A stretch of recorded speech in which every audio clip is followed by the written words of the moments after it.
Hey, what's up guys, Ricky here. In this video, I quickly want to go through some symmetry tips, but also touch on why it's such an appealing and popular compositional style, and one that you should be on the look for whenever you're taking photos. So let's start off with number one. So before I get into the types of symmetry that exist, I quickly want to mention my point of view when it comes to symmetry, because I oftentimes see it as balance. Sometimes you can't really find like a perfectly symmetrical shot to frame your subject or to just take the photo of. Having balance, for example, the same amount of activity on the left side to the right side, that way you don't get discouraged when you can't find like a perfect place around your home or around your area that you can take photos of. But yeah, the first type of symmetry that I want to talk about is line symmetry, because it's probably the most popular and the easiest to find. For example, if I fold this photo that I took in downtown Chicago of people hanging out under the bean, it's pretty much going to be the same, like the left side to the right side, because I made sure that I was lined up and everything is pretty much a reflection of itself. So when you think about line symmetry, think about folding your photo vertically or horizontally, and that's how you'll know that you have pretty good symmetry. And there's also such a thing as rotational symmetry, where you could spin it and it's pretty much symmetrical, and that often involves taking a shot looking up or looking down, because architecture is usually the type that implements this rotational symmetry. And the last one is point symmetry. So think about the letter N. If you rotate it around the same point in the middle, it's gonna look the same. So it's pretty much gonna be the same upside down. Now that's a type of symmetry, but it's not really used in photography because it's hard to find, but I just thought I'd mention it as well. But again, line symmetry and rotational symmetry and balance is what you should be on the look for when you're out taking photos. If you think about it, a city with huge buildings is gonna have a ton of symmetry, both in the streets and in the buildings. For example, this building right here, the right side is the same as the left side. So it's an old building, but most of the time, like every single building is gonna have some sort of symmetry. So like I'm trying to get to that bridge over there right now, so that we can take a photo with this horizontal train and then like the symmetry of the buildings on each side of the river.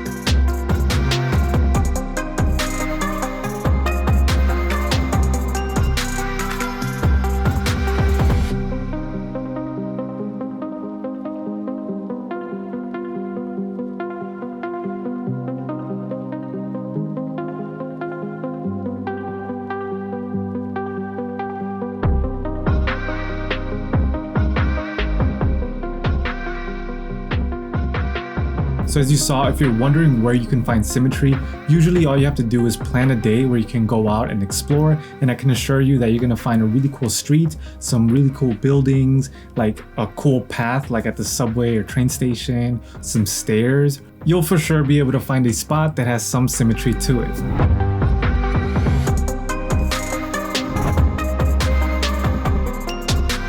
This is a really popular spot in Chicago because this parking garage has reflective like windows. So if you're talking about symmetry, a pure reflection is really good. So again, look at buildings or places that have reflective mirrors, windows, any type of glass.